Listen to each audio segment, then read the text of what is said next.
Dichiarare il Veneto zona rossa, così come hanno fatto la Toscana e la provincia di Bolzano. Il Partito Democratico Veneto chiede a Zaia di prendere una decisione importante ascoltando la voce dei sanitari. Il PD mette in discussione gli stessi dati su cui si basa la decisione del Comitato Scientifico sul livello di emergenza nelle regioni, in particolare il numero delle terapie intensive attivabili in Veneto, ma anche l'eccessivo ricorso in regione ai tamponi rapidi che hanno una percentuale di errore sui negativi.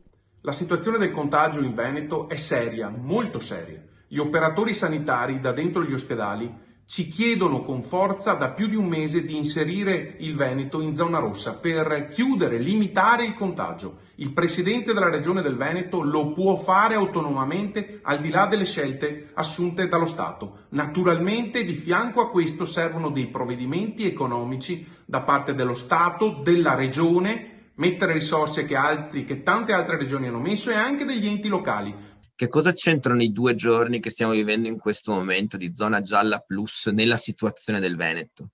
Cioè in un contesto in cui evidentemente magari a livello nazionale altre regioni più o meno se lo potevano concedere, perché il Veneto passa dalla situazione che abbiamo avuto durante le vacanze di Natale su DPCM nazionale a una probabilmente, insomma sostanzialmente certa zona arancione dopodomani, e in mezzo c'è questo iato in cui tutto può tornare come prima? Questo contribuisce a fare confusione e c'entra profondamente col ragionamento sul contenimento che è stato fatto prima.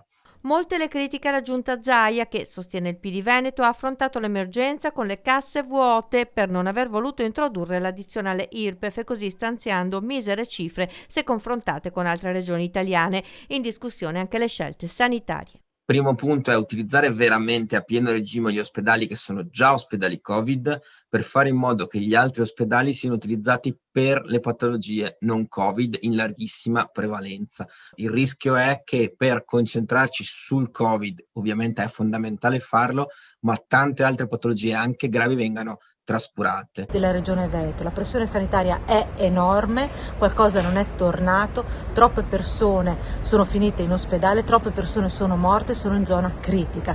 In questo caso la chiusura fino al 31 gennaio delle scuole con i trasporti che sono stati organizzati dai prefetti significa una sola cosa: ammette che le difficoltà ci sono, non ci sono numeri contati male, forse ci sono numeri trasmessi male a Roma, quelli soprattutto delle terapie intensive. Oggi si cambi passo nel nome della collaborazione e della salute dei veneti.